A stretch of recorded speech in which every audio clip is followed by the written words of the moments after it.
fait la prière, Dieu l'a exaucé. Et j'insiste encore, l'ange va descendre.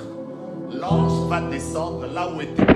Je suis en train de dire à quelqu'un, tu n'as pas à commencer à fournir des efforts pour que ton exaucement arrive. Dieu lui-même.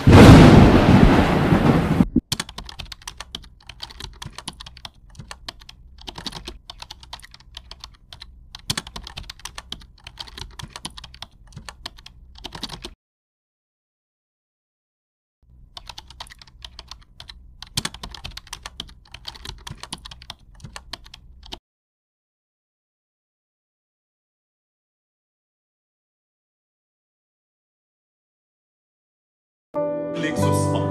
Je suis obligé de croire que Dieu m'a exaucé. Je ne suis pas obligé de sentir la paix dans ma... Même si je ne sens rien, la foi me dit de croire que Dieu m'a exaucé. Parce qu'un homme de foi ne voit pas. Un homme de foi ne sent pas. Un homme de foi sait. Je reprends ma phrase. Un homme de foi ne voit pas parce que la foi ne dépend pas de la vue. Un homme de foi ne sent pas. La foi ne dépend pas des sensations. Mais un homme de foi sait. Voilà pourquoi Job pouvait dire, je sais que mon Rédempteur est vivant. Un homme de foi doit savoir que quand j'ai prié, Dieu m'a exaucé même si je n'ai pas vu. Maintenant, imaginez-vous que l'exaucement, je répète, ne descend pas là où on a invoqué. Je voudrais juste encourager quelqu'un. Quand tu as prié, tu as fini de prier. Quelqu'un qui prie par l'esprit ne dépend pas des sentiments. Quand tu as fini de prier, ne te dis pas que je n'ai pas senti. Je n'ai rien senti. Tu n'as pas besoin de sentir. Tu as juste besoin de croire que quand tu as fait la prière, Dieu l'a exaucé. Et j'insiste encore, l'ange va descendre. L'ange va descendre là où était Pierre. Ceux qui priaient ne savaient même pas que leur prière venait d'être exaucée. Mais celui qui était dans les problèmes était en train de vivre l'exaucement. Je prie qu'après ce programme que nous avons eu à faire pendant tous ces jours, que des gens vivent des exaucements extraordinaires. Que des appels viennent. Que les gens vous disent que vous avez eu à prier pour quelqu'un qui est en France. Il a quitté son hôpital. Vous avez eu à prier pour quelqu'un qui avait des problèmes de santé. Dieu l'a guéri. Je suis en train d'annoncer une saison. Non pas des prières, mais une saison d'exaucement. Ton amen n'est pas un amen de quelqu'un qui croit dans l'exaucement. Je suis en train d'annoncer une saison au cours de laquelle les prières que tu avais eu à faire, que même toi-même tu avais déjà oublié. Parce que n'oubliez pas, quand Dieu commence à exaucer la prière, il n'exauce pas simplement les prières que nous connaissons. Dieu va même exaucer les prières que nous avons déjà oubliées. Qu'il plaise à Dieu d'exaucer les prières. Et que quand nous allons terminer ce moment d'adoration, que Dieu nous fasse du bien. Laissez-moi insister sur un fait. Quand l'église prie, Dieu n'est pas descendu lui-même dans la prison de Pierre. Il a envoyé un ange. Mais quand Paul et Silas sont dans la prison, là c'est Dieu qui descend lui-même. Je voudrais déjà annoncer quelque chose. Quand vous avez prié, Dieu peut exaucer par un ange. Mais quand vous avez adoré, Dieu n'envoie pas l'ange. Dieu descend lui-même. Je suis en train de dire à toutes ces personnes qui sont en train d'adorer que cette adoration, ce n'est pas pour que Dieu fasse descendre des anges. Non, nous n'avons pas besoin des anges ce soir. Nous avons besoin de Dieu lui-même. Yémei, que lui-même descende. Parce que vous savez, c'est curieux. L'église prie, mais Dieu envoie l'ange. C'est l'ange qui est venu. J'insiste, quand vous priez, Dieu peut envoyer un ange. Mais quand vous adorez, parce que Dieu ne partage pas l'adoration avec les anges. Dieu ne partage pas l'adoration avec les humains. Voilà pourquoi aujourd'hui quand nous allons adorer, tu as beaucoup pleuré, tu t'es lamenté, tu as fait des prières, retraites, jeûnes, réclamations, combats. Tu as multiplié des prières et des prières. Tu as chassé, tu as enterré, tu as déraciné, tu as brisé, tu as... Qu'est-ce que tu as fait encore? Aidez-moi avec les mots. Tu as calciné. Maintenant, aujourd'hui, ce que nous allons faire, ce n'est pas de réclamer, ce n'est pas de calciner. Ce que nous allons faire, c'est d'adorer. La Bible déclare, je m'écris, loué soit l'Éternel, et je suis délivré de mes ennemis.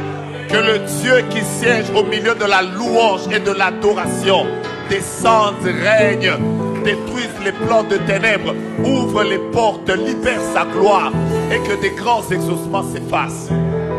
Puisque je vais terminer tout à l'heure, j'insiste encore, il n'y a que les personnes qui prient par l'esprit qui savent quel genre de prière il faut faire pour certaines circonstances.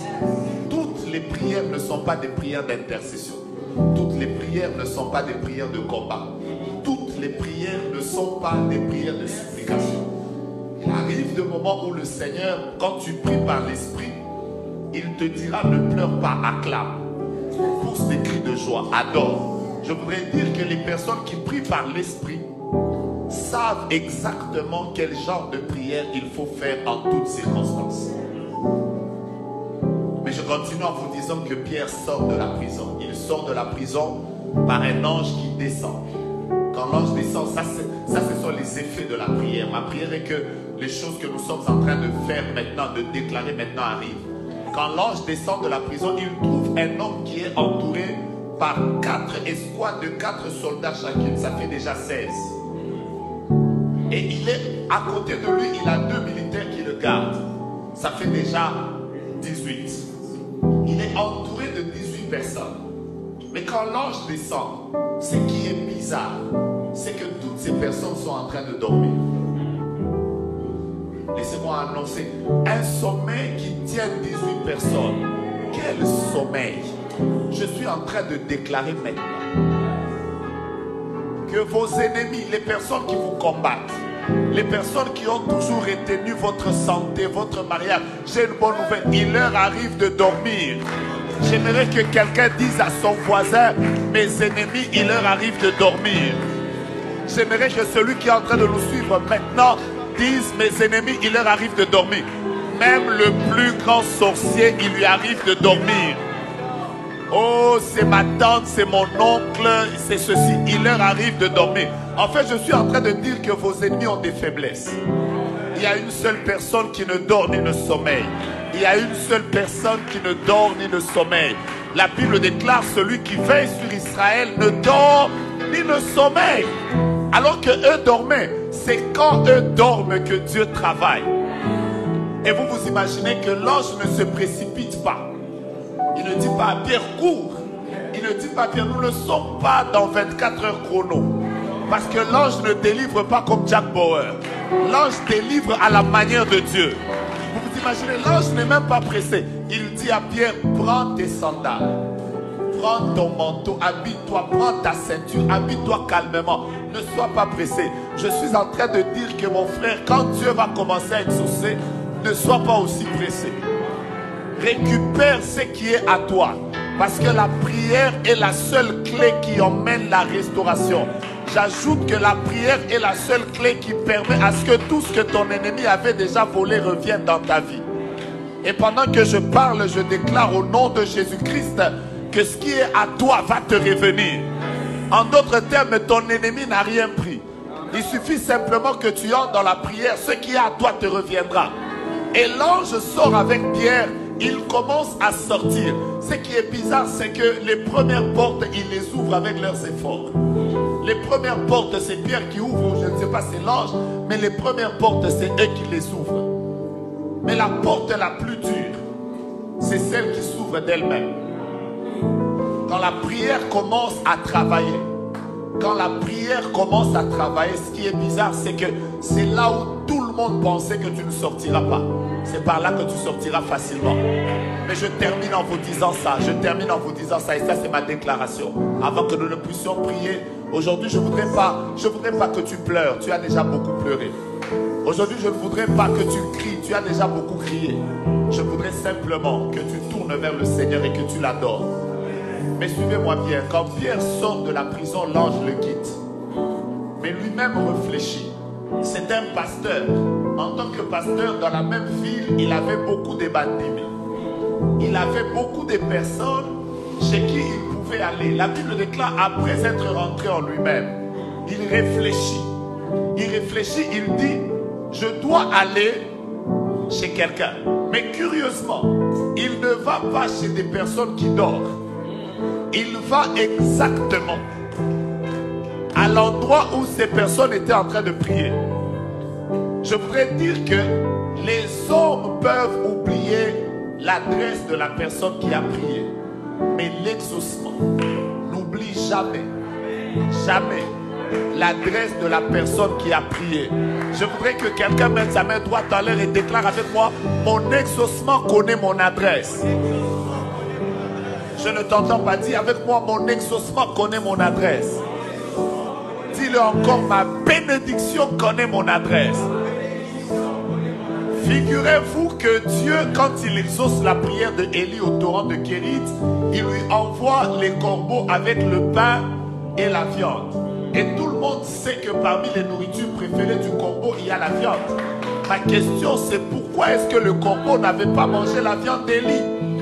Parce que même si tu aimes la viande, quand c'est l'exaucement de la personne qui a prié, ça va arriver. Je suis en train de dire à quelqu'un: tu n'as pas à commencer à fournir des efforts pour que ton exaucement arrive. Dieu lui-même se chargera d'amener l'exaucement à ta porte. Oh my God, je pensais que quelqu'un allait dire: bientôt là, mon exaucement va frapper à ma porte. Imaginez-vous, je suis en train de voir, je ne sais pas pourquoi je le vois. Je ne sais même pas s'il m'est permis de déclarer, de prophétiser. Seigneur,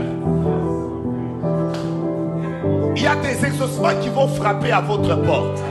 Tu te réveilleras le matin. Tu te réveilleras le matin. Ce que tu as cherché pendant des années viendra devant toi. Et